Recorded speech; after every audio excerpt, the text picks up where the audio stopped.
The Sasquatch can go anywhere they want without walking. One of their most interesting means of travel is portals. They have the ability to go wherever a portal is located. They often use trees as portals to get around.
My name is Erin Renee, and first I want to say Mitaki Oyusin, which means you're all my relations, and that is something that the Sasquatch have taught all of us, is that we are to understand and love each other as another self, and that is a beautiful thing. So we are here next to the beautiful Willamette River in Oregon, and I am from south of Carson City, Nevada.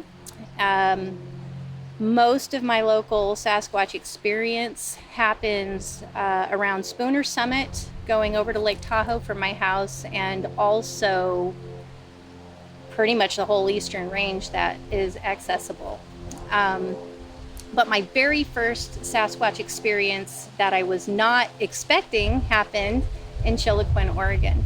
And it was last year, I think it was before the eclipse. And I had stopped with my husband at the time, because boy, has a lot changed in the last year. And we stopped at Collier State Park, Oregon State Park. And at Collier, there are two beautiful waterways. There's the Williamson River and Spring Creek. And Spring Creek, if you've never seen it, you should check it out on Google Maps, because it's literally a turquoise waterway. And that night I was walking down the trail to have a smoke before going to bed, and I walked right in to, I guess he would be a juvenile Sasquatch. And it freaked me out so bad, I jumped backwards, and I told my husband, I go, my God, I just walked into a Yeti. And, he just looked at me like I'm crazy. To put things in more perspective, I've been a professional psychic medium for the past 12 years, and I have channeled a written work, and I do readings daily for people all over the place. And being a medium, I'm dealing with people that aren't in bodies anyway. So it was just as simple to understand that mediumship turns into telepathy with an interdimensional being. And we call him Feather now, but this is where I learned about Sasquatch and sonar, and how they can ping your body, they can ping your organs, they can ping your genitals if they want to, because they can do that. And they're comfortable with themselves. We aren't. The Sasquatch have that to teach us. Be happy with what was given to you, because honestly, it's a freaking miracle that we're even here. So they've taught me that. I mean, there was that series, The Miracle of Life, that teaches us that not everything, it doesn't happen by chance. It's all put into this beautiful display of life. And that's what they've taught me. So getting back to Feather, after I run into him, I'm seeing him half morphed. So I realized looking back that I never saw his feet or his waist, for that matter, but I walked into his chest, and it was right here in my face. He was about the color of dried grass, and it looked like he had sprigs of sage kind of shoved in all around him. And when he pinged me with this sonar, I mean, he obviously knew I was female. And just so, you know, I don't know if this is going to blow people's minds, but we have been interbreeding with the Sasquatch people for quite a while. Lately, though, because we're so misled in this world, we don't know what's truth anymore. But when we're working with our heart space, the heart will always tell you what's the truth through a vibration. And speaking of vibrations, so Feather decided to ping me and the lady parts and try to decide if I was open to his advances. And, you know, for me that was kind of hard because, you know, I have some issues with that. So I energetically slapped his hand away and I said, no, you need to know your manners. You don't do that with anybody. And I realize now that Feather is a juvenile, so he would probably be what we would think a 16 or 17-year-old boy is like. And when I realized what he was doing, I had to just stop, and I knew I could kind of shut it down a little bit. Like I told him I didn't want to talk with him. I wasn't sure what was going on. I didn't know that they communicated like this. I didn't know anything.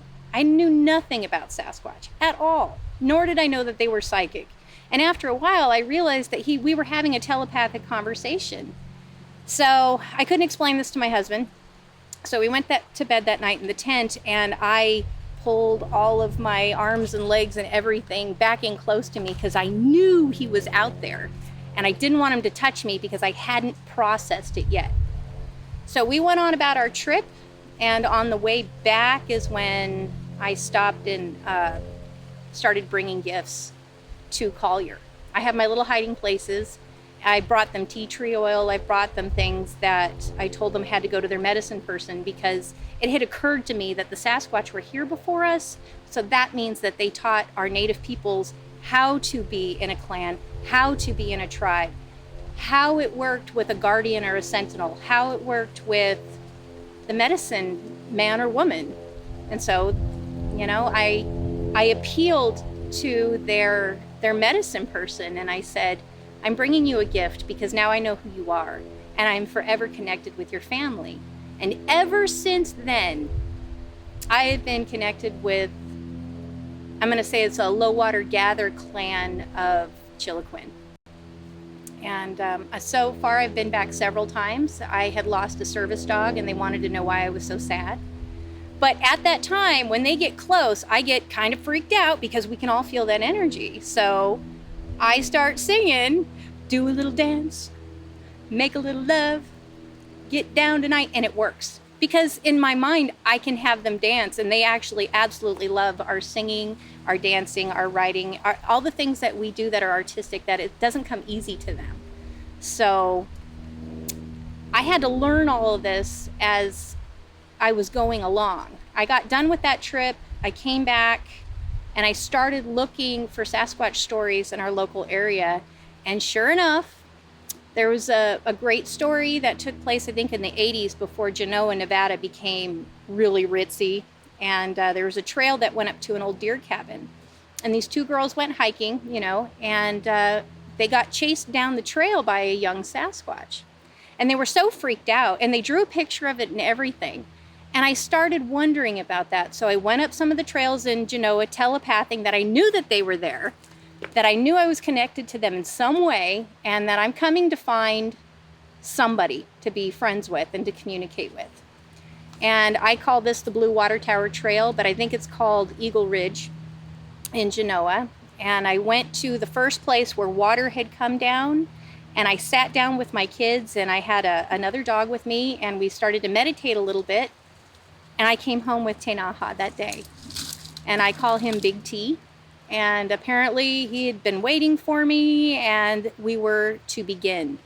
And I really think my marriage to my ex-husband was to get me to Chiloquin, Oregon to start this process. And so that's what I did. So T came home, and then I was talking with Cooni Lapsaritis, and it wasn't long after that we had an impromptu conversation about portals. And I realized that there was a portal dropped on my property. And I, at the time, was living in a place where I had an acre, and it was down in the Carson Valley. And I felt the vibration of that portal. And so that's where I built my first fairy ring to do my my prayers every day, and I would go and pray to the 4 directions. I primarily follow a Lakota spirituality path. I walk the red road, and I have since I was a kid. And it was even weirder to go to Chewelah, to the Psychic Sasquatch retreat and conference, to find other people speaking and understanding the road that I walked. And so I knew I'd come home. And that was really important to me. It brought all of my studies, it brought my traumas, it brought so much back together.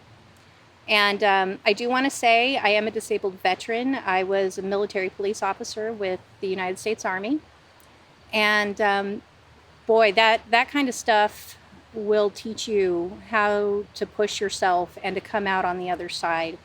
And I went through some issues with my time in the Army, which in a weird way helps me understand the Sasquatch and their avoidance of people, because I avoid people.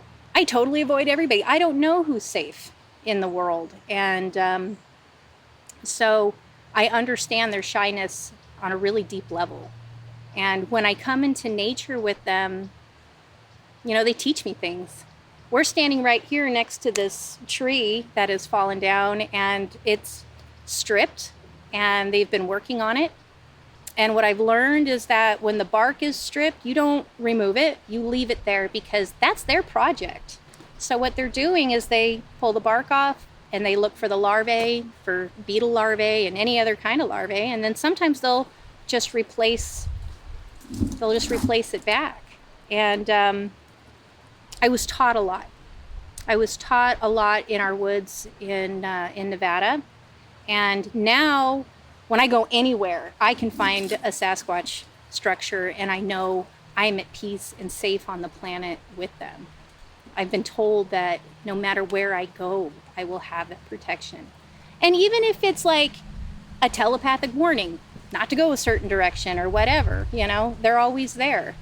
They got me out of a bad marriage, and they helped me protect my daughter. So I've been left gifts. The physical part is I have seen them. I've been left gifts. My favorite is when I went to this place called Home Mountain, which is off of Spooner, and it's kind of down a logging road. And I found it, and it's got an old batch of aspens in there. And I went to hide kind of in some new growth trees, because we don't have a lot up there. It's kind of dry. And I heard this big crack, and T goes, "Come here. Let me show you what I made you." And I can hear this in my head. So I'm walking along, and I look over, and I have this picture. It's a full-size aspen tree, completely bowed all the way over, with another tree next to it, snapped at the top, just barely holding it in place. So it was like just holding it. And I went, that was for me. And so when I go hiking, I'll go, "Did you make me anything new? Is there anything new for me to find?" And I'll hear the children, and they'll go, "Oh, we made little ones." And you can find them. If you're in the woods, pay attention. Look at things that are woven together that not wind or floodwaters did, You have to really, really think of it. How could nature have done this? Why would a human being do that? It would take a crane to move some of this stuff. So when they're around, I'm happy that I'm home.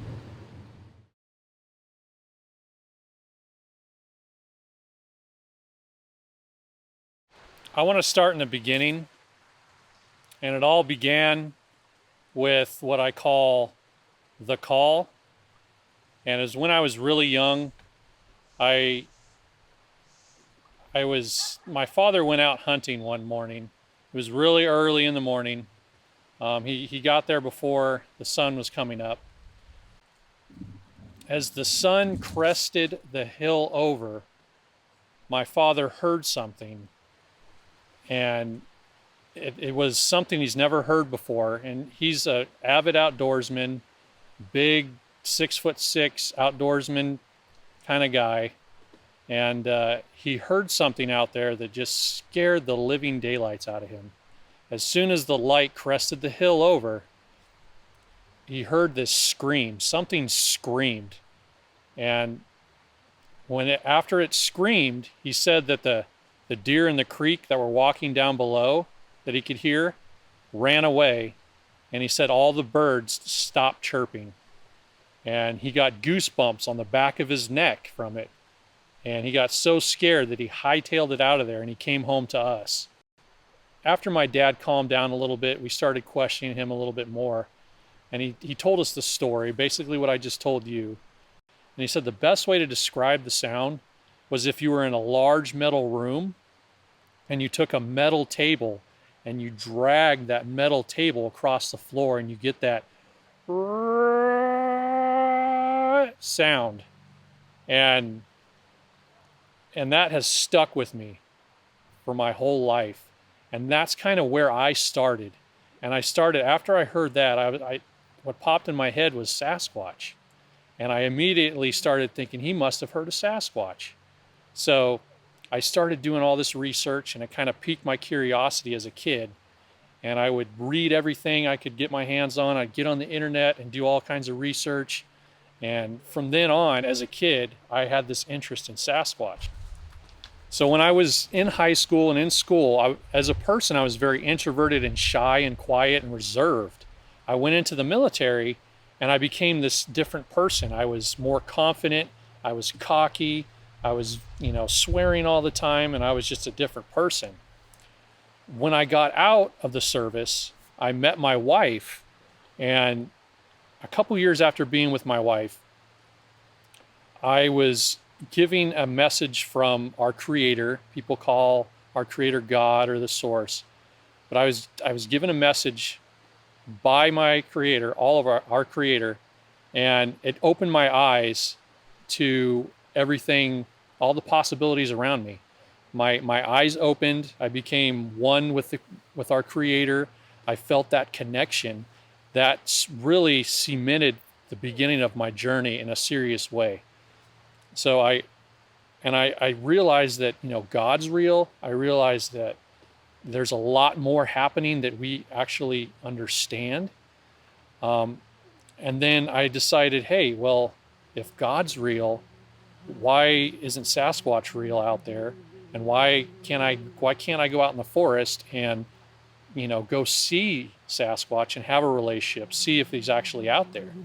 So at that point began my quest to reunite myself with Sasquatch. So I went out there and I started basic. I started from ground zero. I started as a researcher. So I did all the researcher things. I gathered evidence. I looked for hair and tracks and all these things. And I went through that researcher stage. I was part of a research group. I was the field team leader. We went out and we tried to get evidence, and we did all those researcher things.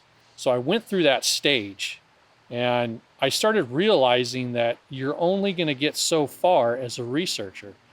I started seeing that these beings that we call Sasquatch are actually not just dumb monkeys running around in the forest evading us. They're not just physical.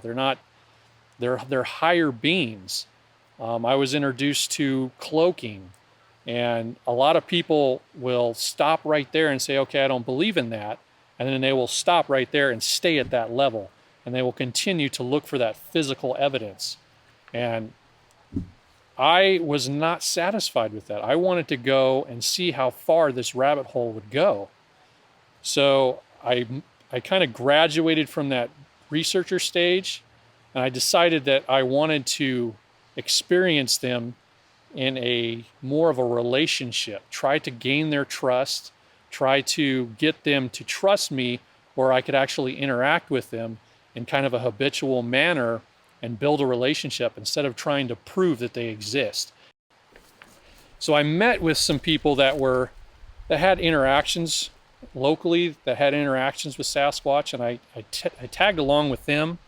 And the first person I met, I had a lot of physical evidence, and I was still in my researcher stage. The second person I met was interacting with him pretty heavily. I went up to his spot with him, and the second time I went out, I physically saw a Sasquatch. It was a female Sasquatch, and she was cuddling an infant sitting behind a fallen log. There was a fallen log down in a ravine about 50 yards away, I want to say. And I was looking through my binoculars, and I had seen that the female Sasquatch was popped up over the fallen log holding an infant child, watching me as I was watching her. And that was the first time that I physically saw one with my eyes. And she was in physical form. She was black. I could see her. So from then on, after physically seeing her, I was like, okay, these Sasquatch are real.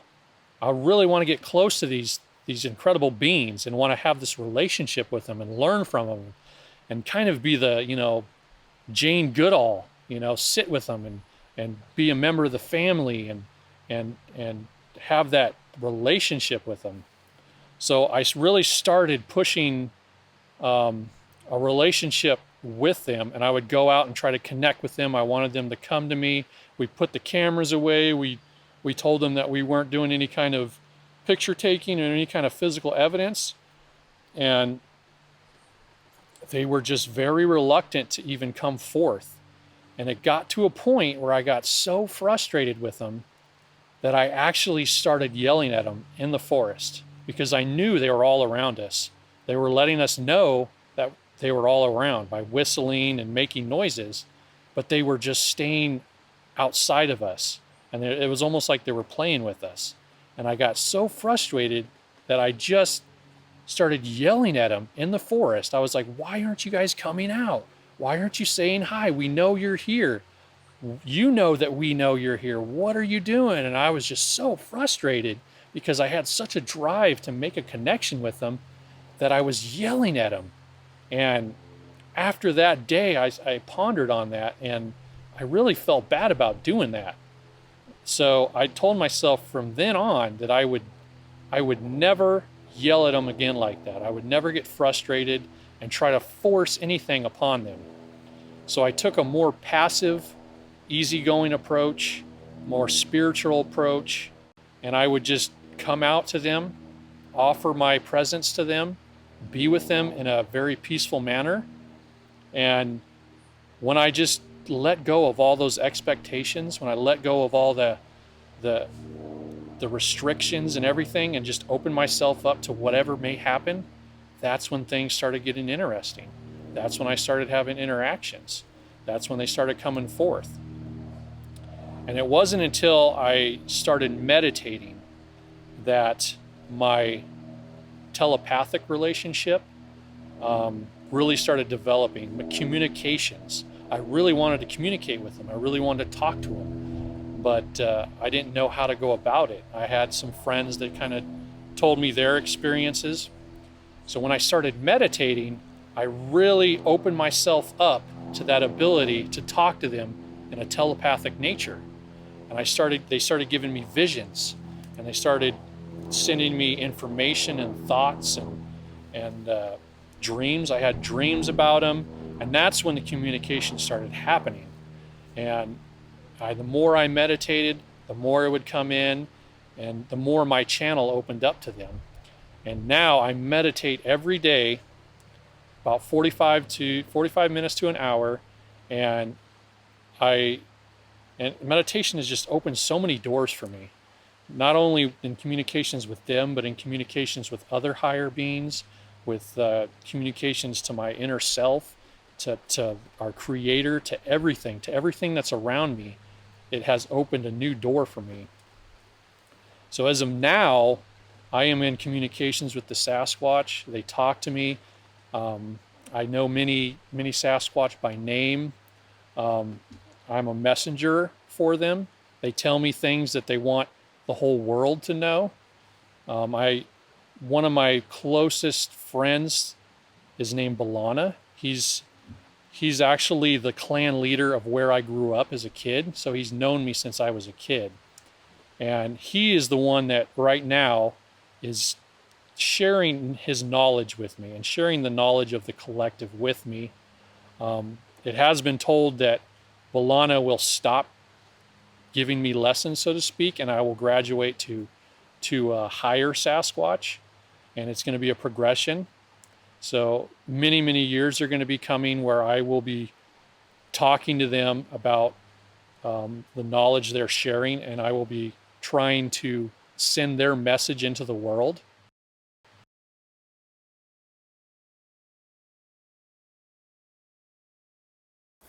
So, we're here at the Sasquatch Convention, right? Pretty awesome. In Chihuahua. I guess this is our first time here in Washington. Yeah. Actually, drove through Montana and I've never been in there either. So it's pretty cool. It's interesting. It's beautiful up here. So we got invited, and our Sasquatch family invited us.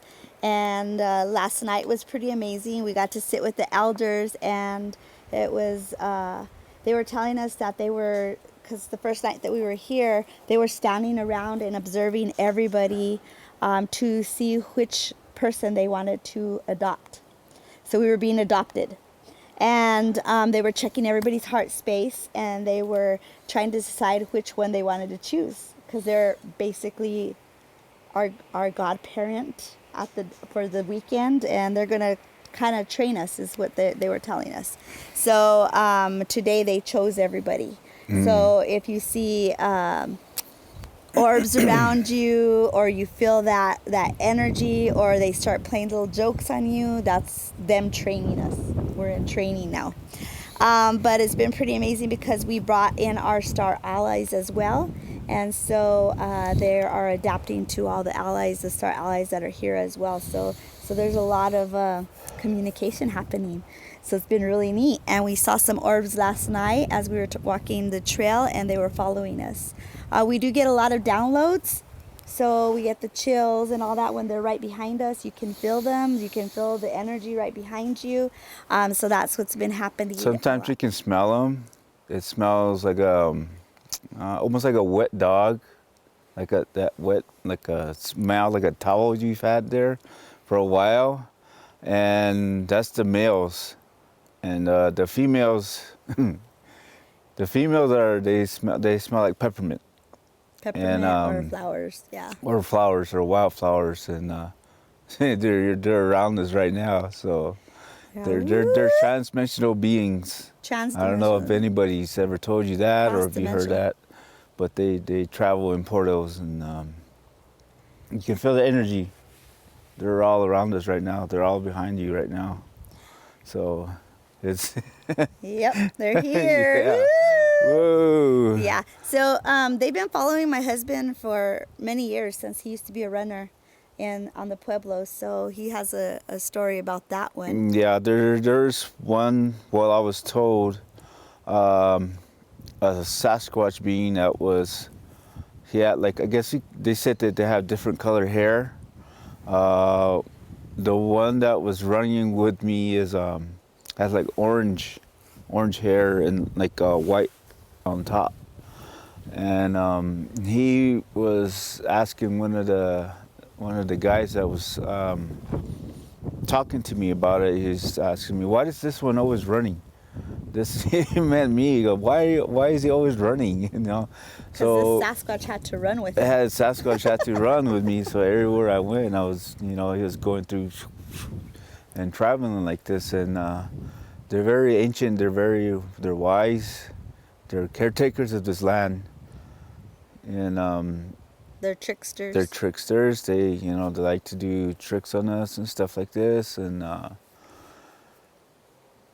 it's hard to put in words how the energy feels. It's I don't know if you guys can feel the energy around it right now with the wind, the breeze is blowing and stuff like this way. And there's certain energies that you feel, and it's muffled now. I don't know why. So it's like.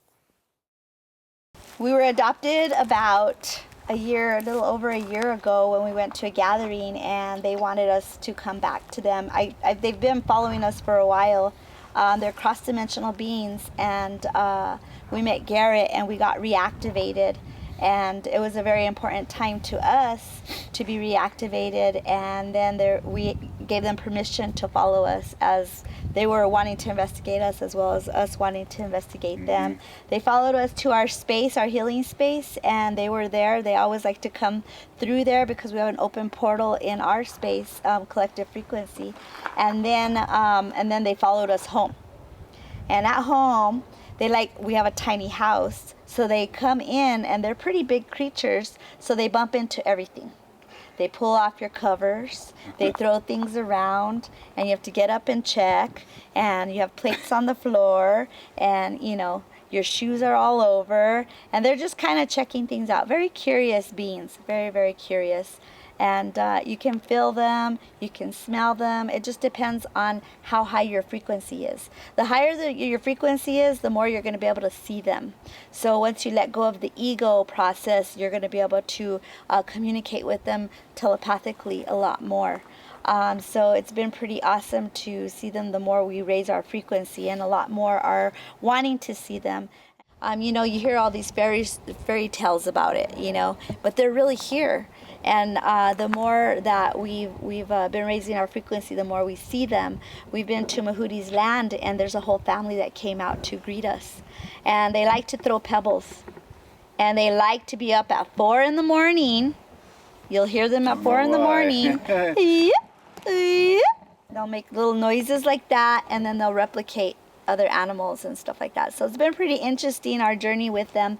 And coming here the first time, it's been neat to see other people that believe the same thing and see the same thing and feel the same thing. So it's all a good collective. And they're excited that we're honoring them now. We're honoring them as our brothers and sisters. So it's pretty awesome. Yeah, So, as caretakers of this our land here, or their land here, we have to ask permission to go, onto their land. Of course, they're caretakers of this whole. They take care of everything here, even the animals, and they're herbivores, so they don't eat flesh or anything.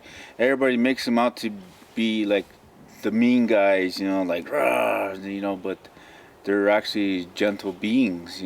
They're just really kind and gentle to us. They have to be, because they look at us as silly human beings. Like we've wrecked this place so much, but they still forgive us for that. They're still forgiving and loving animals, beings, because we know what we've done, and we got to own up to our own shit about that.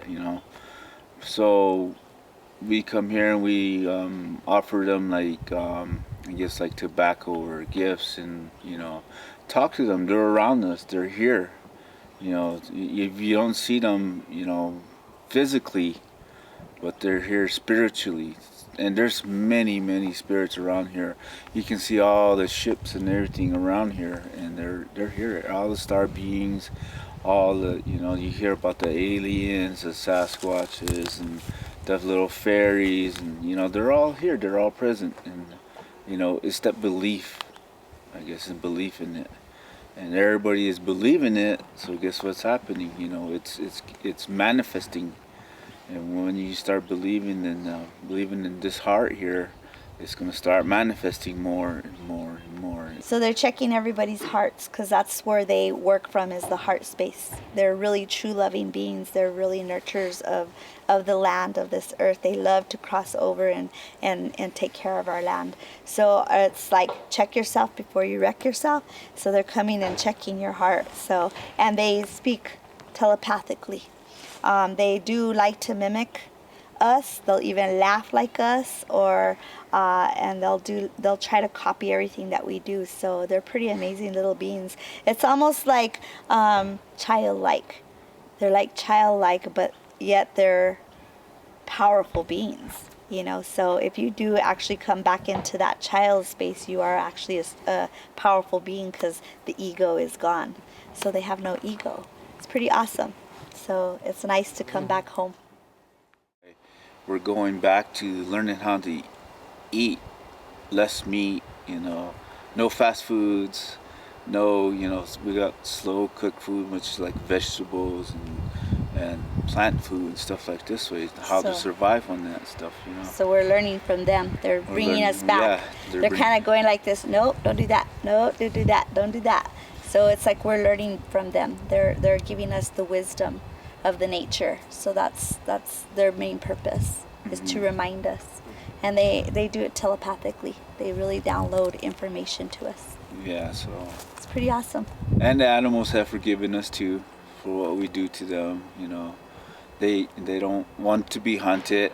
I don't know. Would you like to be hunted? I don't think anybody would like to be hunted. You know, that's not very nice. But they have forgiven us. The animals have forgiven us, and they always say they don't know what they do. You know, they're just trying to survive, and so we're learning how to survive on this new world in a different way. So it's going to evolve, and we're going to manifesting, and this is why we teach about frequency, and we have our space in Albuquerque, New Mexico. It's called Collective Frequency, and my wife started this 7 years ago. So we're just trying to raise the frequency so everybody can see the magic on this earth, and that's what we're seeing here is the magic. So the more we raise our frequency, the more we see. It's easy. Just love yourself. Yeah, it's very simple. Love yourself. Everybody looks for the answers all over, like, you know, following a guru or some leader or something like this. You know, it's not there. It's not on the outside. It's all right here. It's in this heart space, because this doesn't lie to you. You know, it doesn't lie to you ever.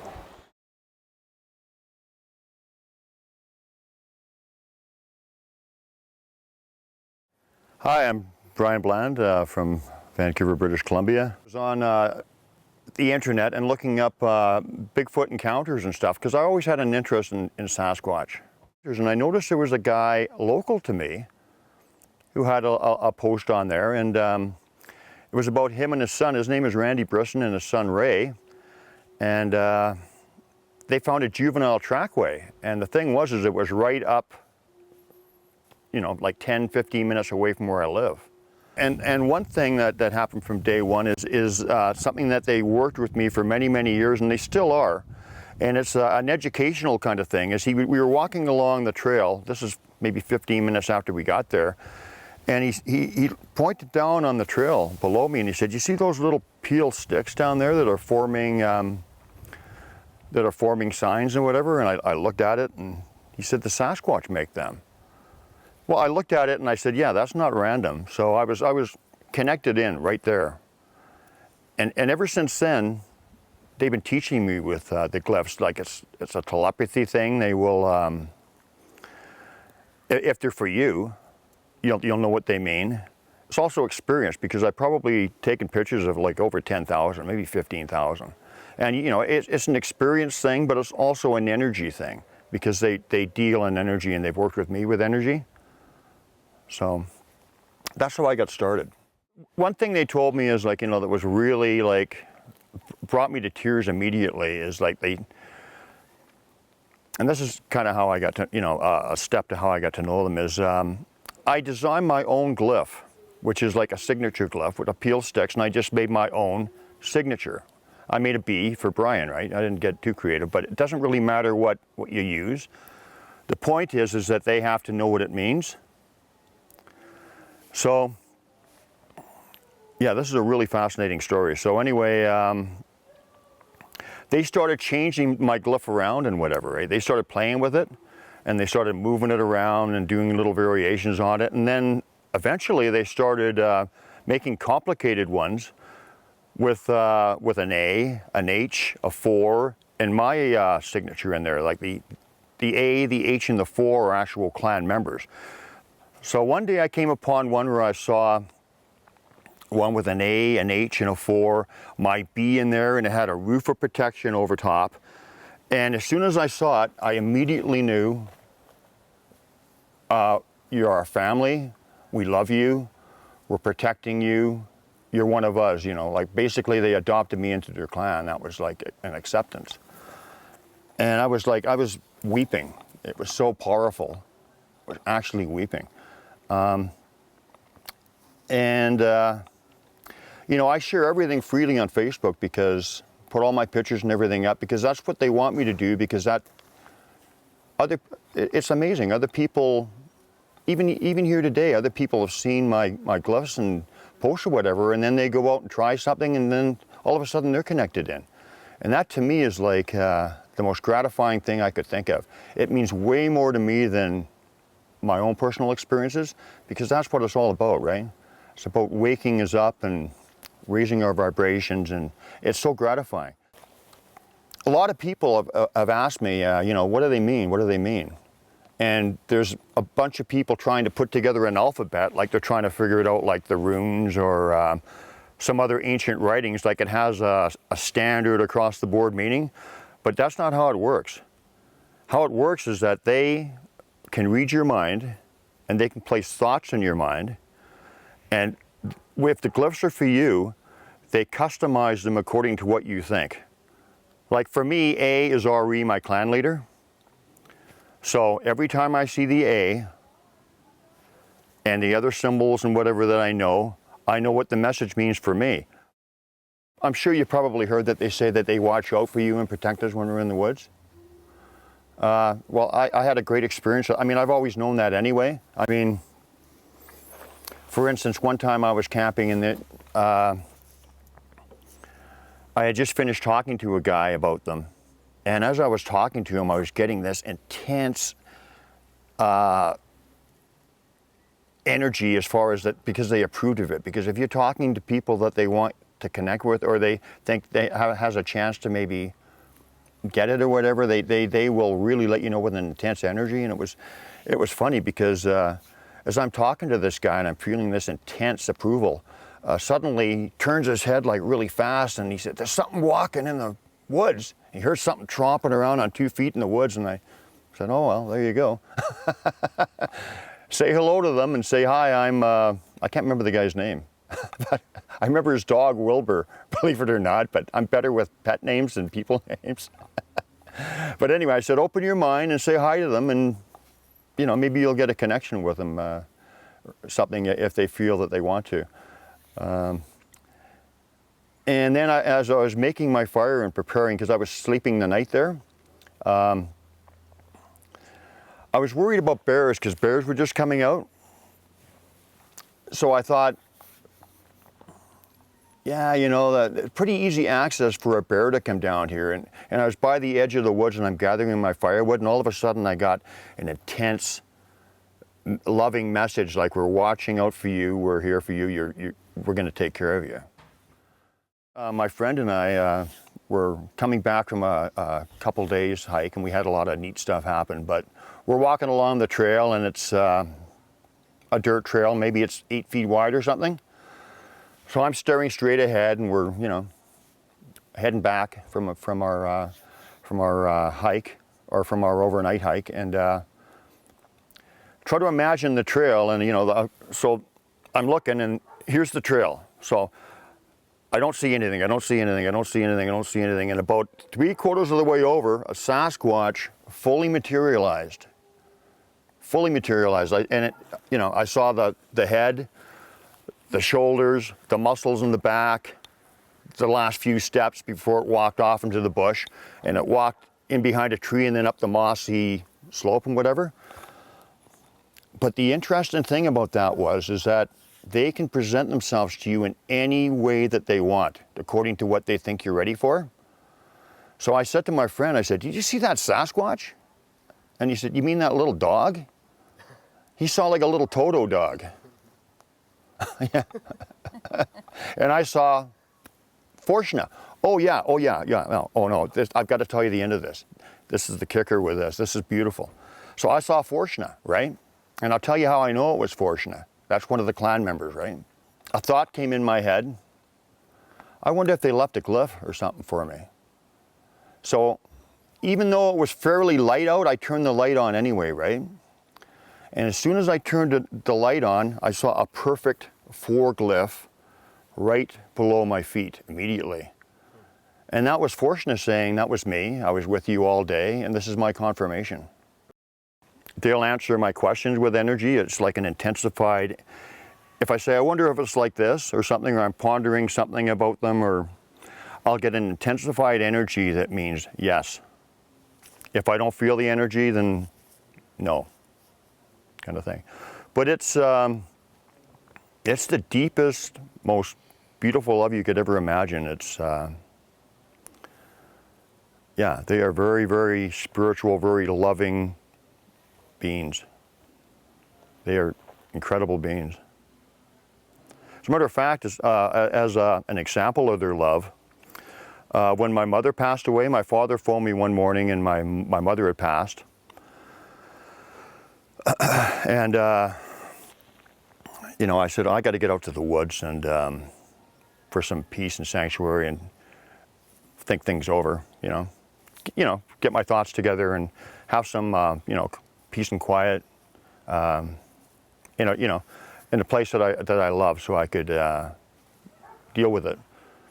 And actually, it was easier to deal with knowing that we're eternal beings. It's not easy when you lose your mother, but it's easier when you know that, you know, it's not the end, which they have showed me in so many ways. But in any event, so I went out to my car, and right by my car, propped up, shoved up under the bumper and touching the road, was a peeled stick, like one of their peeled sticks. As soon as I seen it, I knew that, man, they are showing me their condolences and their love, that my mother passed. They're showing me their compassion, support. And you know, that's a powerful, beautiful feeling.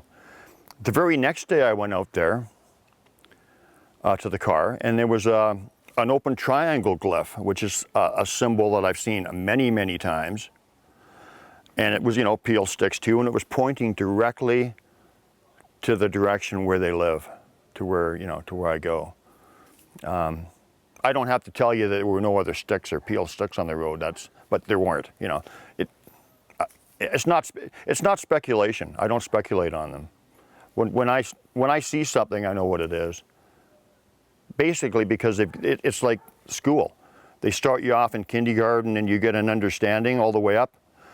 And when you get to a certain, something happens or whatever, you're equipped with the knowledge to know what's going on, right? They're very great educators. I just wanted to say that I really am appreciative of you for representing the Sasquatch in a real way. And it's an honor to talk about them. So thank you very much.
My name is Christina, and I have been in communication with the Sasquatch unconsciously my entire life, but consciously for the past, since 2012, so it's about 6 years. They've spoken to me in my dream time for a long, long time. So how often do the Sasquatch communicate with me? Because I do the work that I do, we talk every day. Every human, because this is the time for humans to wake up, every human has an entourage of beings, and I don't mean spirit guides. They have an entourage of interdimensional beings at their access to work with them. So mine, I work with every day. They talk to me. If there's something really important that I didn't pick up on, they'll come into my dreams. If there is something that that needs to happen, and I'm, doing something, they'll get my attention. They'll just kind of sing to me or tell me a joke or fart or do something silly like that and get my attention, and they'll point me in that direction. They're great inspirers because they're so fun, loving, and gentle. So every day, and this is something that I realized like 5 years ago when I started communicating on more conscious levels, that they've been talking to me my entire life. They've been coming into my dreams all my life. Ever since I had these recurring dreams when I was young, but ever since I was a toddler, they've been coming into my dreams, informing me, telling me things. So the very first time I've seen one in 3D was in 2012. I was on the Peak to Peak Highway in Colorado, driving to Colorado Springs with my family. And so the Sasquatch are very heavily populated in the psychic grids. These are grid works that connect us all, and the mental field, the consciousness grids. And I was driving through heavy traffic, heavy construction, and I just had this feeling. It was like a full-on multi-dimensional download of a Sasquatch standing at the top of the canyon doing a Hail Mary like this, which I know they're not Catholic, but it was just like they were showing me the sentiment of like, we're going to do this Hail Mary, and he starts trucking as fast as he can down this canyon and the canyon wall, and it's like I can hear, even though I'm in a car in traffic, I can hear the footsteps, I can hear his breath, I can hear everything, like the thoughts, like, oh my God, I'm doing this, all this. And just like when you're driving down the road and like a deer jumps in front of you, there's that big shock response, when you're watching something like that happen. So I'm feeling this being run down the canyon walls, and then he runs into traffic, and I'm like, no, you're gonna get hit. I was screaming on the top of my lungs, like, you know how you'd feel like if a deer jumps into freeway traffic. And then my family was with me, and they're like, what, and he ran right through the traffic. Nothing hit him. And he ran through across the other side and down into the river and disappeared into the river. And that was the last I saw. And my family, and I just started laughing so hard you're going to pee your pants kind of laugh. And my husband's next to me, my kids are in the back seat, they're like, what was that? What's wrong? And I was laughing so hard, and I'm like, why did the Sasquatch cross the road? And my 7-year-old in the back seat, she might have been 8, a little bit older, she's like, to get to the other side. And we all were laughing. We laughed so unnaturally hard for until we got to Colorado, or to Glenwood Springs. It was like, it was so unnatural. But, and later on I learned that this is one of those pieces that the Sasquatch often bring is laughter and humor, because you have to be light in your heart in order to be open to receive these communications like this. So what is it like to communicate with Sasquatch? Everybody's different. It's really like any psychic intuitive ways of perceiving. Everybody has their own flavors. For me, it starts off with a knowing, and then the knowing develops into a sound or a smell or a picture or something like this. So I mentioned in an earlier story that they use jokes and humor to make you smile inside and lift your vibration, make you more light. That's because when we get really serious, we actually close down our system, and it's essential to be transparent, to be willing to be transparent. That means being willing to be seen, because that's how naked they are when they're communicating with you psychically. So it's a knowing, and then sometimes I'll smell them, or the knowing will start to develop an image in my mind. I have an entourage of interdimensional beings that I work with, not just the Sasquatch. So I have very well developed channels in this way. So it's as fluid as thinking. Like when we were setting up and they were looking, they're like, yeah, you're not gonna like it over there, like this, it's as fluid as a thought. It's just that I'm still inside, and I can tell the difference between what's my thought versus an outside thought like this. So the knowing, the thought, and that as you get more comfortable and transparent, it starts to formulate in your emerge from your subconsciousness with words and images like this, if that makes sense the way I explain that. It's really fun to work with the Sasquatch. They love to have fun and just enjoy the nectars of life, so to speak, so. They're a particular great group to connect with if they're the first beings you're connecting with psychically. I feel like, all right, so one of the things they want to make sure I talk about is that there's other interdimensional beings besides them. They're the intermediary, they're the ones that introduce you to other beings. So, because they're like 5D, 6D kind of flavor. They phase in and out of 3D. And there's lots of other beings that do this as well that are even higher frequency than that.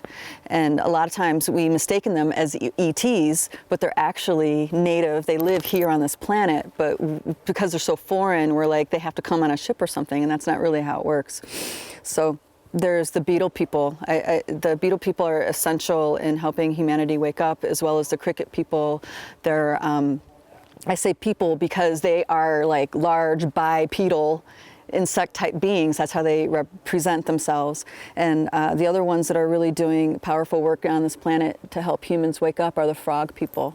They help us with our transparency, our willingness to be naked with each other and show each other our hearts like this. So the Sasquatch are kind of like the gateway drug, so to speak, into much bigger things, bigger openings inside. Many people who start communicating with the Sasquatch, one of the first things they start learning, if they're not already doing it, they learn healing. They learn how to heal themselves emotionally. They learn how to heal with different modalities, and that progresses you further. So because the more clear you are on emotional, mental, body level, the more you can communicate with other beings without causing harm. Because they say humans are sick. All of nature, I could cry when I say that, all of nature knows that humans are sick.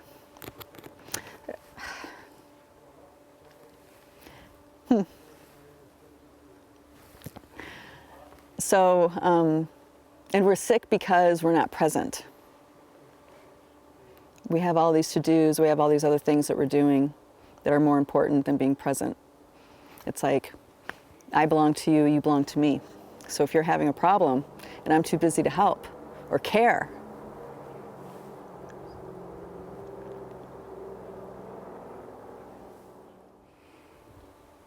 and actually I have a story of when I was in Crestone. There's these guard beings that work with the Sasquatch. There's the dogmen that people have talked about, but I actually ran into the bear people. They look like prehistoric bears. And I was up at Zapata Falls, which is this magical place outside Crestone, Colorado. And I was just in a bliss state, like expanded. And then this huge prehistoric bear comes roaring out of the woods. And I just look at his eyes and he sees mine, and then he instantly turned into a little cub. He's like adorable little baby cub. And he was like, "You're okay, you're not sick, you don't have the illness." And then I was allowed to proceed. Because when I'm walking with all the fields, perceptual fields open like this, so they know I'm there, you know, like this. So humanity's sick because we're not present, we're not in our heart space, we're not aware of what's going on in our bodies, we're not aware of what's going around us, and many don't care. So it's like the problem's happening on the other side of the world. To so many people, it's at the other side of the world. They think that they're different people. But it's actually what's happening there is happening inside of us, like this. And if we don't care out there, we absolutely don't care in here either. And this is the whole premise of healing. It's getting all this stuff inside that we won't look at, see it, know it, have it. And then it can move through us and we can accept what's there, like this. We can find peace inside of ourselves. It's like the world is at war because we are all at war inside of ourselves. We're at war with ourselves, literally. People are trained to shut their souls off. I worked with this a medicine man a while ago, and he said in his people, when you're sitting in a room, if you're sitting here and you can't hear your heartbeat in this moment, your soul is sick. You're not connected. You have the sickness. And this is a good measure of you doing good work. When you can sit here, feel your own heartbeat, and in that, it ripples out and it starts connecting to all these other rhythms, and instantly you're home. All of us are intuitive psychic beings, okay? And whether it's happening physically or it's happening without a body, it's just as significant and just as impactful to your reality. Okay, so a lot of people will ask like, oh, was that a dream? Like dismissing it, it was just a dream. But what happened going on in that dream is just as an informative force to your reality as your physicalness, like this, physicality.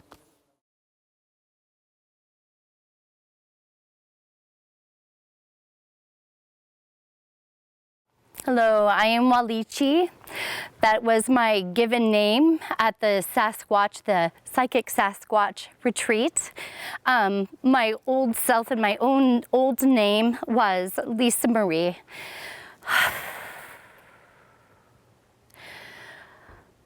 I have very strongly connected with Sasquatch and other light beings that I've missed for many moons, and I'm happy to be here. So thank you for watching. Thank you for listening.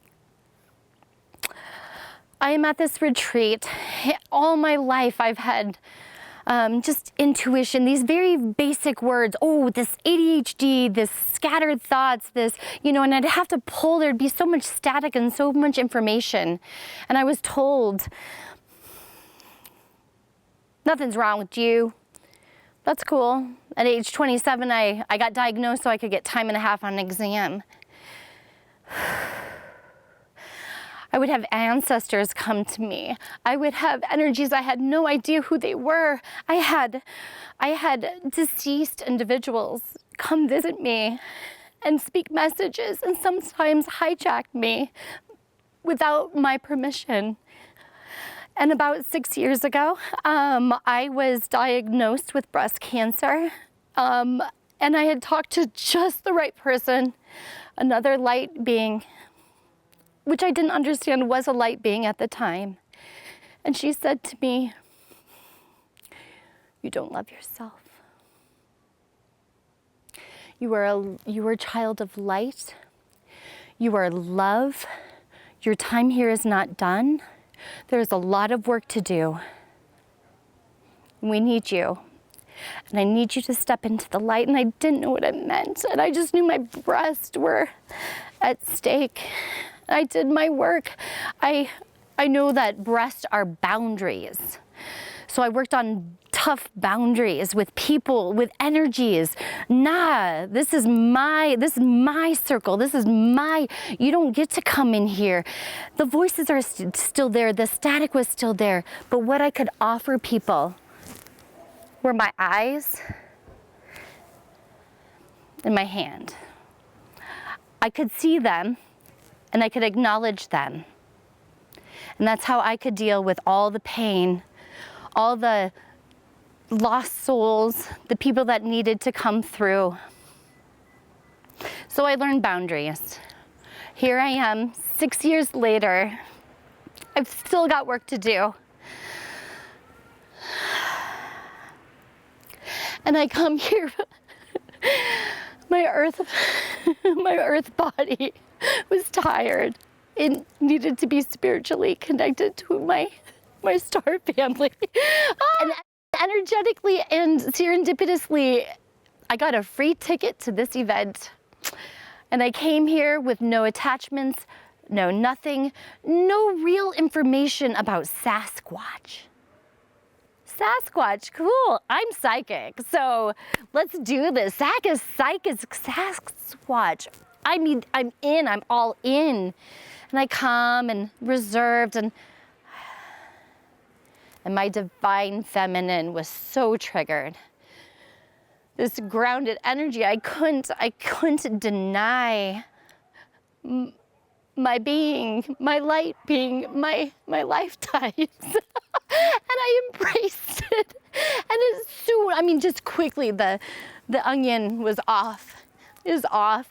There's no time for that. No shame, no guilt, no embarrassment, no attachment. It was me. And as I did my work and as I would close my eyes, there's so many beings, not just ancestors, not these simple little words that I could relate to like angels or ancestors. They are there, yes. But Sasquatch, many Sasquatch want to be seen and be heard, and their faces, and sometimes it morphs. I'm seeing a morph as I close my eyes and as I'm grounding into the earth and taking my forest medicine, my woodland medicine, my whale medicine, my dolphin medicine, my light medicine, grounding down, lifting up, opening my heart, all of that, and just receiving. I see you. And I respect what the Sasquatch had to tell us. We're gonna work together. More and more, we're planting these seeds of light information. We're wakening up, and I can work in conjunction with our brother Sasquatch, our sister Sasquatch, our light beings. And they want to work with us. And I'm so excited being a woodland being. All the signs as a kid, the static, once in a while. I had no idea before coming here that sometimes Sasquatch shapeshifts. And I've always had shape-shifting dreams and fantasies. But when I was a little girl at 15 years old, I went drinking at a party. I didn't know what I was doing. I was nearly raped. And as I was walking home with my girlfriend, so juvenile, I was walking over a dry run, which is like where runoffs go. I was walking over the bridge, and I look up and I was telling her about the guy and this and wanting like a shower and the pain. And right before me was a gnome. What? Get out of town. What did I just see? I was in disbelief, and the only person I knew to talk to was my friend's mom, because my mom, they're closely attached to the church, and I thank them for the upbringing of spirit. But here I had somebody to listen to me about my gnome experience and what I did not know, but I have learned through doing work here and receiving with an open heart. That was Sasquatch shape-shifting. They like to be gnomes. They like to be everything, anything we can imagine. They shape-shift. And for me and all the voices that I associated with these very simple terms, it was my Sasquatch and my light brothers and sisters, the divine feminine. There was the gnome reminding me of my strength, and that I was safe. And I was safe, because that day on, picked up my bootstraps, and I would never leave a girlfriend at a party. Never. You're coming with me, you're going home with me. Yeah. Great information to serve and protect us. Sasquatch was protecting sister, divine feminine. And like a phoenix we rise. I'm ready to receive, and I thank my Sasquatch family. I just think, and there's gratitude, and there's no right or wrong. I just feel gratitude and I feel love, and that's all I can offer at the moment. And as I receive more, I will be receptive to it. My walls are kind of coming down. My onion, my boundaries, my breasts, my divine feminine, my home, our home, the portals that are opening for all of us to receive the information. And as the bug lands, there's information to be heard. And as the pine cone falls on the larch, oh, there's information. We just need to be receptive with an open heart. And I want to encourage people. Be with yourself. Say, I love, I love, I love. I am, I am, I am. Thank you.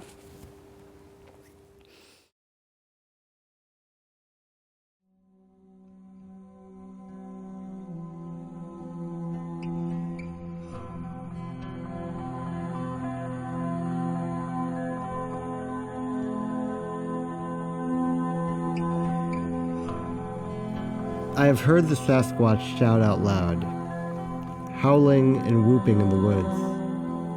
I've seen them move branches in front of me without seeing anyone holding onto the branch.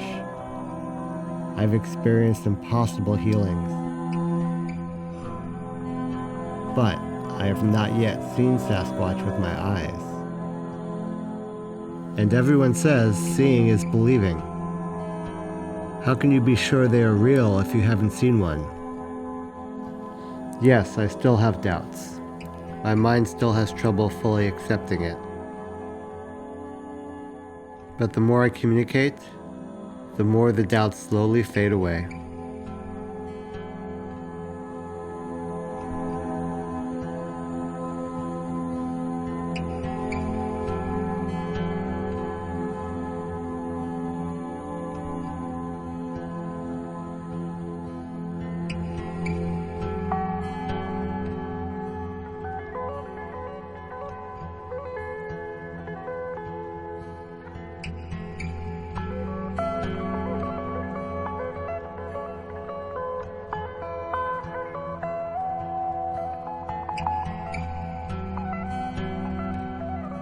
When they talk to me, I can feel them.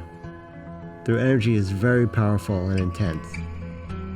It's hard to mistake it for anything else. Each one has a different personality, which you feel as you communicate with them. I've never felt anything remotely like the sensation of talking telepathically to a Sasquatch.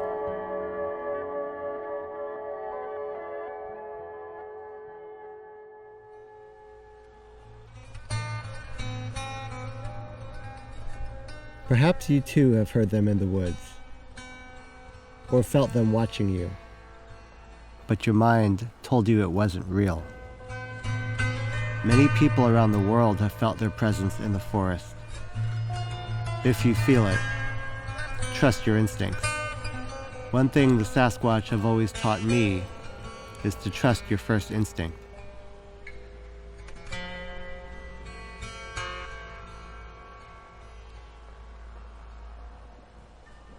I know that a lot of you want absolute, concrete, visual proof. Soon, the Sasquatch say that we will have it. But until that time comes, if you want to know for sure, you have to go out into the forest and try to connect.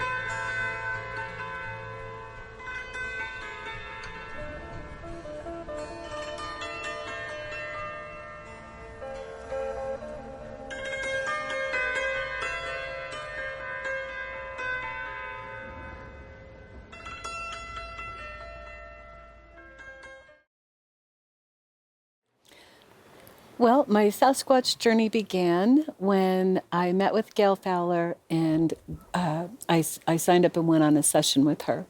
So we went on a journey together, and from that journey, she told me that the Sasquatch were going to give me a gift, and that I should, have my eyes out for it. So within the next couple weeks, I was coming home from my swimming pool one day, and there was a big, beautiful rock, and it was out of the ordinary for where I lived, and it was right in my path in the grass, and I just knew that it was from them. So I picked it up, and then human nature, I just didn't know. I questioned. I was like, is this really from them? Is this not? So I put the rock in my rock garden. A few days later, I went back out and I picked up the rock, and I knew it was from Sasquatch. And so I told them, thank you so very much. And I took it in the house. shortly after that, I had to leave to go to the store. So I went to the store, and when I got back home, there was another rock right on my porch, right on my way into the house. And it again was another gift from them. And I definitely felt they had given me the second rock because I had acknowledged and accepted the first one. And so I was very excited about this. Within about a week, Garrett was doing a Sasquatch class, which I'd never even heard of one before. And I was very excited. So I had told Carissa we had to go. And we went to the class. And so I took my stones in to show Gail and Garrett. And Gail was holding them. And they're both completely different types of rock. And she said, I'm getting a message that they fit together somehow. And so she was playing with them, and they actually form a heart. They're the most beautiful rocks ever. And in class, the Sasquatch were in the classroom. We could feel them so strong. When class was done, and I was in my car, they were actually jumping over my car. All I saw was legs. And the joy, the love and the joy was so beautiful. It was just beautiful. And my first Sasquatch experience was also with their etheric forms at Garrett Duncan's class. So I had went along with my mom. I had experienced some worry, a little bit of fear. I wasn't really comfortable with it, and I wasn't even drawn to go, but I was going to support her because she really wanted to go, and we've kind of done a lot of things together. So I went to class, and it just opened my heart.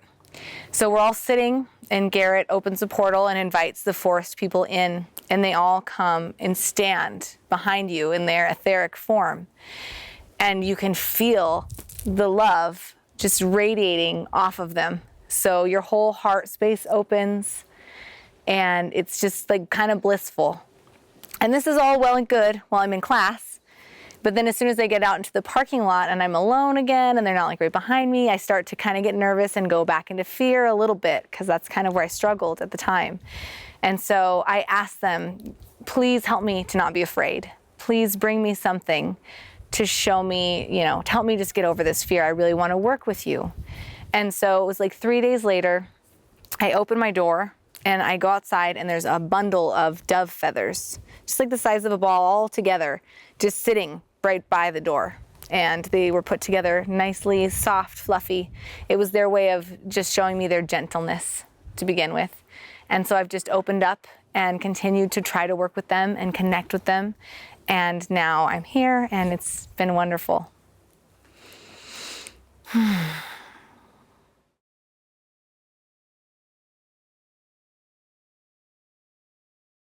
I've done many shamanic journeying. I've channeled them, so I've been used to feeling them in the spirit form. Happened to be our experience here at the retreat. Thursday evening, we decided to go out and sit by a couple of our friends who were camping, and we were talking. And it was someone made a comment that we were standing in the four directions because there were four of us. And we were just making that comment, and I happened to look over the shoulder of someone. I said, is that a headlight? I saw one light. And I said, I don't know. Then I heard, no, there's no roads there. Then next thing you know, I saw the other one. So I saw eyes. And I'm standing there like, am I seeing what I'm seeing? And I felt this wave of love and nurturing, not fear, which is just really awesome. So there were four of us there at the time. So there was a smaller group. And then I started noticing like eyes further, like different heights. So lower ones, so it must have been the young ones. And then I saw a really tall one, probably like 1.5 feet taller than the eyes that I had seen earlier. But the one that was looking at me, I just felt female. I felt she was curious, and it just pops in my head, and I'm thinking, oh my God, I'm communicating with the physical Sasquatch. And it for me it was odd because I've always done it at the spiritual level. And I got the please continue talking. She wanted to hear what we were saying. And I felt this, she was asking like if I was female. There were two females, but if I was a female, because I put my hood on my head. And I took it off. I said, yes, I'm a female. And I get this message, do you have breasts? And I was like, yeah, I have breasts, and that's all I'm showing you. But it was just an unbelievable feeling. And then more came to see, and slowly I started to see the eyes start to dim. And I felt them walk away. But I remember Kaji, or Raven, had asked me, because he was the one whose back was to them. He says, yeah, they're there.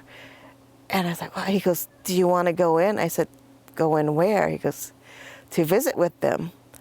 And then I stopped. I said, I think it's fine from right here. And my legs wouldn't move. And I said, that is really odd. You know, just the love that they gave, I felt, well, you're sure. But I think it's the mind and our natural fear of the unknown kind of stopped me. And I laughed at myself. I said, why would I be afraid? You know, I know what it feels like. I've done a heart-to-heart connection, but I guess it's our mind plays that they can, you know, it's a fight or flight. And at that time, I was not going to do either. I was just going to stay put. The Sasquatch have come to me to help others heal. They've given us gifts. We've received this ponderosa pine tree wood, or it's pieces of the bark as well as a stump. And that tree happened to have been struck by lightning. So we were given that gift when we were up at sheep camp on the Navajo reservation, and a 9-year-old told us about it. So I'm thinking, 9-year-old telling us Sasquatch said we need to use the wood. Okay, let's see what happens. But when we used it, it was amazing. And so I got the message that we need to use that wood and share it with others to help them to heal, to help them to release all that we end up holding inside. So I was like, great, this is just awesome. So we got a new tool. But as I brought it back to my office in Colorado, working with it, I got a message that I needed to burn the wood. I'm thinking, I'm not burning the wood, this is sacred. You know, we don't have a whole bunch of this. But I kept getting pushed, burn the wood, burn the wood. So I said, okay. And so I burned the wood, and they said it's not the fire, but the smoke. So I blew out the fire, and the smoke was loosening up all that junk that needed to be removed. And then I would take my feather and do the clearings. And I was like, wow, this is amazing. So they've become really integral in my healing as a Reiki master teacher and a shaman. So that's really the ties to the Sasquatch, and the ties from the heart, not my mind.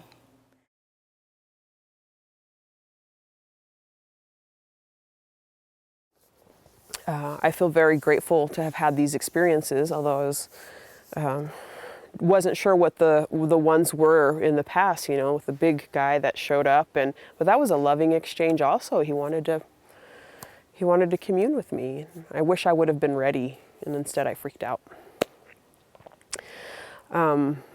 I've also had like physical, not just interdimensional experiences with them. I've, along with someone else, saw him cross the road because I was telepathing to him, okay, I'm going on this camping trip, I want to meet you, I want to see you, I want to have a physical experience. And on the way to the camping trip, both me and my husband at the time saw him cross the road on the way to the trip. And he's the one who yelled out, oh my gosh, did you see that? What was that? And the thing that was the catch was that the big thing that drew you is that his hand touched the guardrail as he crossed the road. So the first thing your mind wants to say is, that was a bear, and it was on it was on its hind legs, and somehow it was miraculously fast on 2 feet. But his hand touched the guardrail, and you could clearly see his hand. And when somebody else has that experience with you, then it's like, okay, well, I'm not just imagining these things. And I also believe that they were drawn to him too because of his heart-love connection. Because he has a big love-heart connection and a higher vibration. So ever since I've had these really wonderful experiences with Sasquatch, I've asked for more experiences. Like I want to see you, I want to talk to you, I want to, I want more signs. And I do get some spiritual signs that they're there. They're subtle things like little feathers or just things moved, but more so than me having an experience, I realize that it's not about me at all. It's about them, and it's about them getting their message out for how they want people to really know the truth about them. So it's more the friends that I've talked to, because I'm very passionate about them, because it's like this amazing experience that I've had that's changed my whole view, my whole reality. And so when I share it with my friends and they start to have experiences, and so what it lets me really see is that it's about expanding the consciousness of other individuals who are maybe not fully awake, or could be awakened a little bit more, or could maybe lessen their fear toward them, elevate their heart space a little bit more toward them. So it'll be things like I'll be talking about or asking for channeling and wanting it to happen. So like in one instance, so I'm laying there in my bed and I'm trying to have a telepathic communication with the Sasquatch that held me. And so I'm saying, I really miss those things. Like, like human connection is one thing, but that was like something that was so lovely, and I want more of that. Like I want to be able to experience more of that. Can you please give me some more of that? So at the same time as I'm doing that, I had a friend over, and this friend is out on the porch playing guitar. I'm a musician, and so he's out there playing guitar and runs in the house suddenly. He says, "I had a Bigfoot experience in your house." I was sitting there playing, and I looked over. At my peripheral vision, I could see a Bigfoot standing there, and I looked over and I couldn't see him, and I looked straight again and I could see him in my peripheral vision, and I looked again and he was gone, and a third time I did it, and again I saw him in my peripheral vision, and then he was gone. And this was in the same spot that I had a Bigfoot experience in my home. And so it just goes to show that the focus is now kind of expanding people's awareness about Bigfoot, that they're not just an ape in the woods. They do have very powerful abilities, but those powerful abilities are always in love, and they just want people a little more aware. I mean, obviously if they wanted to hurt people, they had plenty of opportunity to hurt me the times I've been around them, and instead have only shown me healing and love and tenderness. And now they're showing my friends an increased awareness of their presence, and an increased awareness of their ability to be interdimensional, which is a hard thing to grasp if you're not there. I mean, I had no exposure to any other dimensions prior to my experiences, so it was really hard for me to think like, oh yeah, telepathy, yeah, whatever, dude. When I first heard that, I just thought, cookie. But I believe in the scientific method that you have to prove or disprove something, a theory. So when I went into my trying to disprove the channeling telepathically, I was proven wrong. I did have an experience, and it was a legit one. So.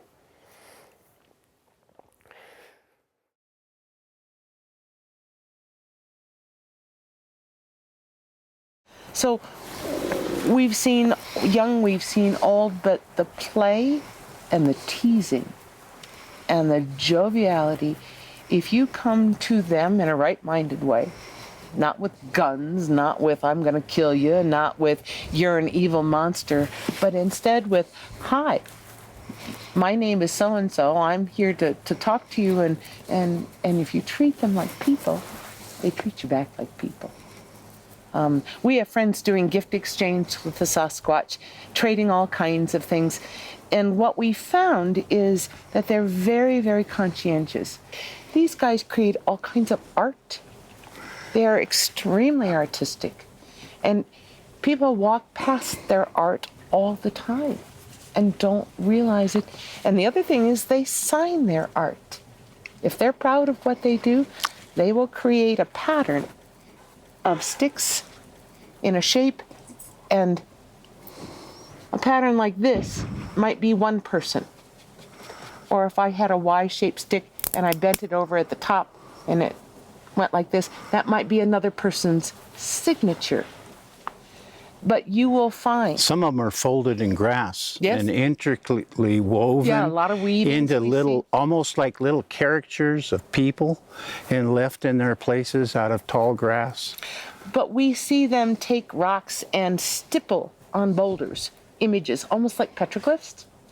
We see them purposefully find rocks that resemble other Sasquatch shapes, like in a profile, and then they will enhance it.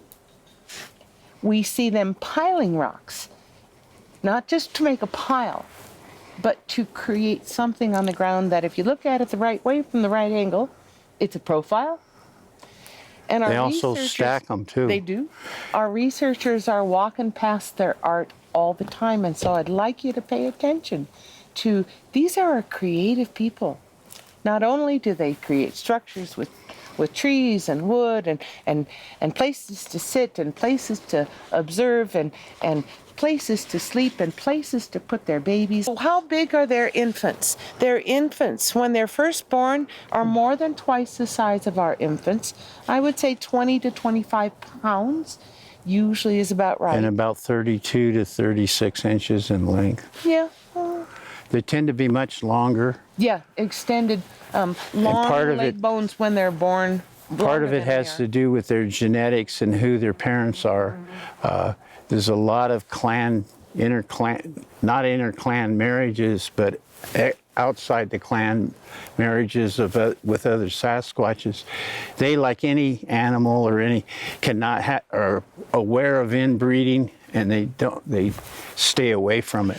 What we were taught is the clans purposely, when the young boys are about 15, 16, send them away to go live with another clan for an entire month in another part of the area or even of the country, and experience another environment, and then come back. And sometimes boys will be boys during that time frame. Interbreeding happens, and so the genetics shift and change. So is it possible for a tall mountain Sasquatch in their teenage journeys to spend a month or a moon cycle with another clan to share genetics at that point in time? Oh, absolutely.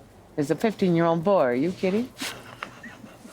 So we know that they're very aware that a tall 15 to 20 foot short-haired, round-headed black Sasquatch can interbreed with the shaggy, long-haired, blonde-brown Sasquatch. They did tell us that only the males become silverbacks.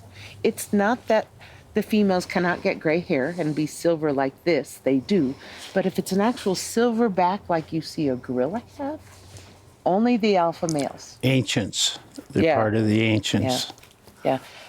Body width, wider. Oh, yeah. 48 to 54 inch. 50 inch shoulder width we have seen, and that's not uncommon. Think about the biggest weightlifter in the world you've ever seen. Double him. And double him, make his waist just a little bit wider. But for the most part, the massiveness of the thighs and the bicep, tricep area and across the back of the shoulders makes you go, okay, you're not a little guy. We find, though, that primarily the Sasquatch, if you're very nice to them, they're very nice to you. Again, they're very, very conscientious about gift exchange. If you give them something and they actually receive it and take it, they will gift you something back because they believe in a fair trade. And so, and like our story of if they break something and it's their fault, they will try and make it up to you. They will try and say, I'm sorry, in a nonverbal way. Gesturally, part of their language is nonverbal, part of it's verbal, part of it's telepathic. We see all three. And so when we interact with the Sasquatch, do we gesture? Do we speak out loud? Do we also send telepathically? Yes, we do. We do all three. We always, anytime we want to enter into their territory, get out of the car and stop before we even set foot in the forest and say, "Hi, remember, I'm Sue, I'm back." Or, "Hi, my name is, this is," and we're here because they want to know your intent. The scouts, and there are scouting positions usually at the beginning of trails where people can enter into their territory. The scouting positions always observe what's going on in detail. Sometimes they do it in person. Sometimes they will follow you by using another animal to track you. And they call it telepathically seeing through the eyes of another. And so what they do is they link with a bird, let's say a blue jay, and that blue jay will follow you from tree to tree to tree to tree and be chattering at you and talking with you. Or the same rabbit will follow you around, or the same fox. But seeing through the eyes of another, using another animal as a scout to observe you, is a common thing. And so when we notice we're being followed by anybody, we don't assume it's simply that animal nation, or it's just a blue jay, or it's just a fox. We watch its interactions, and we watch how much intelligence it watches us with. And then we kind of ping and probe.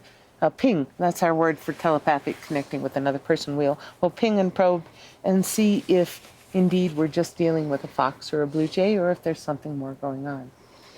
The multidimensional nature that they've explained to us has been fascinating. The step across or step between. What they've explained to us is that their dimensional niche butts up against ours. It's kind of like if you have this forest and it butts up against, let's say, a beach. Let's say butts up against a shoreline of a lake or an ocean. You know that there are animals that can survive on the beach, and there are animals that also can only survive on the land and aren't beach animals or swim. But there are some species that have no problem with both environments, right? We can step from the forest to the beach and not have any issue. Not everybody can do that. A fish can't do that. A crab can't necessarily do that, maybe.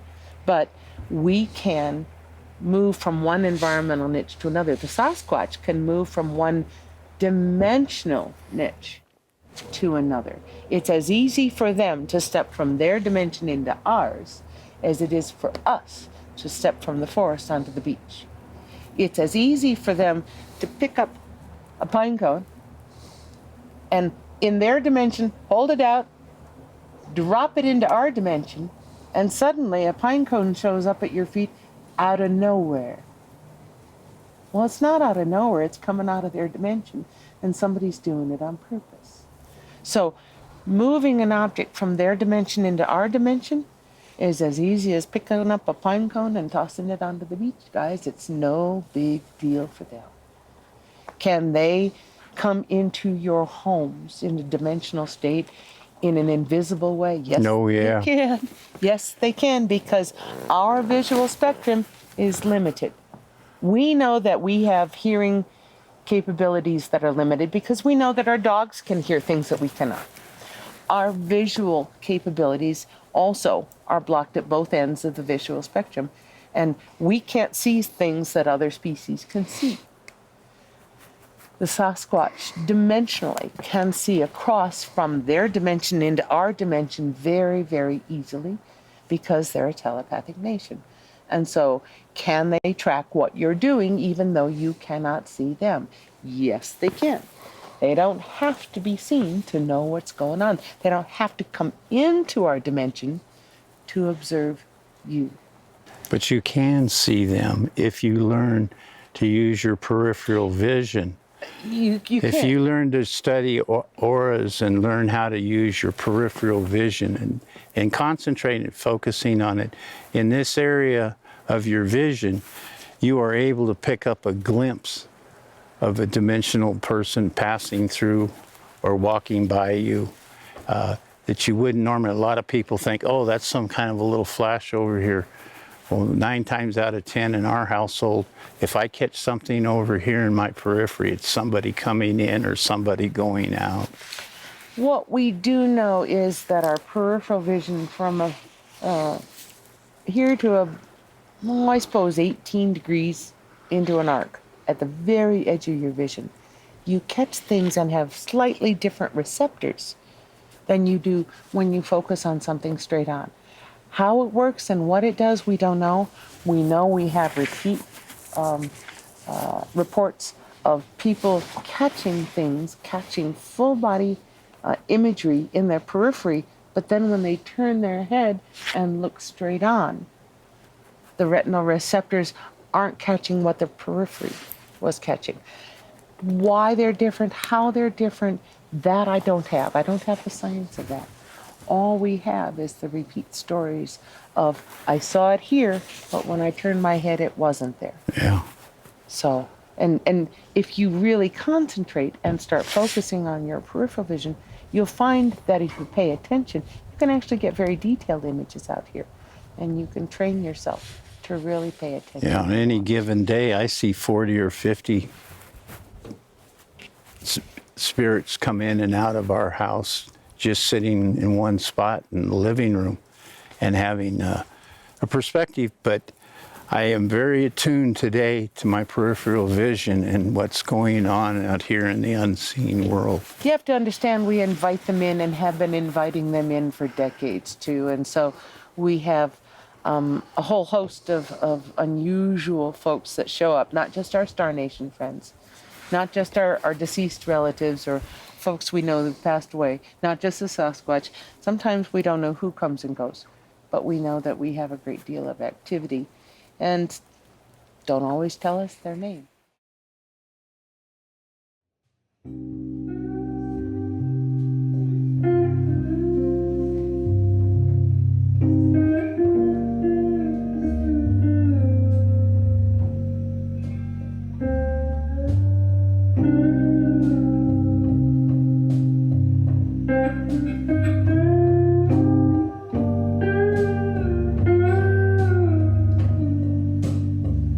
Have you met Saturn's anchor? Have you?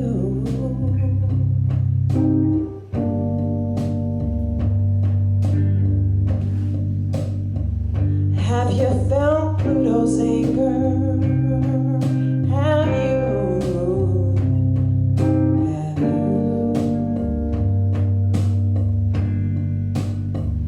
Have you dealt with the twirling dance of